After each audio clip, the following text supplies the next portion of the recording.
just when you think it can't get any worse, like your city done blown up, your wife is dead, you and your daughter lost everything, him and his daughter's in a cave traumatized, just when you think anything can't get any worse, it does. So they're traumatized at this point. And the daughters were sad because they were like, how are we going to continue the family line? Our fiancés didn't want to come. Like, they were warned, but they didn't want to come. So they aren't coming. And now they're dead. So they're like, well, what's going to happen now? Like, no one's going to marry us. Da, da, da, da. They're like, you know what? You know what would be the greatest idea ever?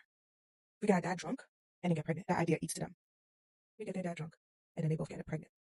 That was the solution. Like, we skipped all other ideas. We didn't think about anything else. Maybe, I don't know if there's like, other men in the world. Yeah. Have we tried leaving the cave? They do it, and their sons become the ancestors of the Moabites, I believe. But yeah, that was a lot. That was a lot. And it also shows you that desperation and fear leads you to very poor decisions. So how did we get there? Why was that the first thought? Why did we think of anything else? There was nothing else we could have came up with. But Genesis 20, we're going back to Abraham's story. You know when Abraham lied to Pharaoh, saying that Sarah was his sister? Yeah, he does that again. There's his sister acting again. This time it's with King Abimelech. So just like before, Sarah is a fine thing, okay? Just like before, they enter the city. The king said, yeah, that one, she's too fine. She gotta come with me. And God intervenes in a dream to Abimelech and was like, you're a dead man if you even touch her. She's married. Yeah. Abimelech is like, wait, hold on, Nico. I didn't know.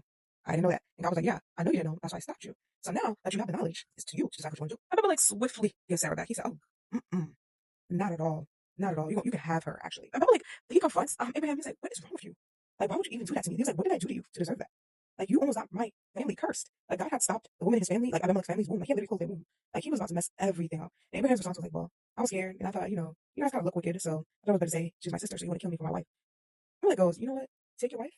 Here's some gifts. Bro, take your wife and leave. You can't stay here. Like, you too bad mind. Like, you gotta go. Again, we learned a lesson about even when we mess up repeatedly, it's the same mistake.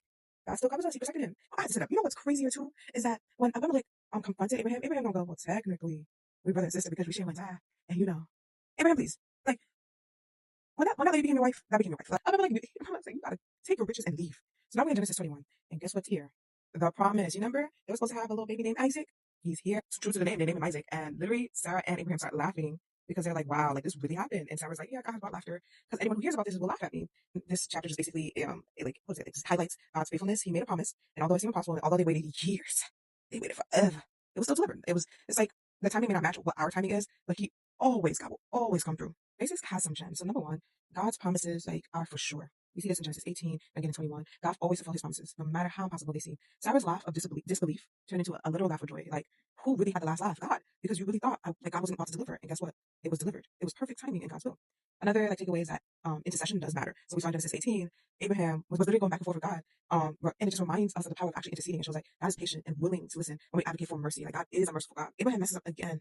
Again with the sister act, he gotta be stopped. He actually really gotta be stopped. And God still steps in and protects him. That is a wrap for day 6 of scripture in sequence. Main takeaway is that God's promises do not waver. Even when we do, he listens, he protects, he delivers.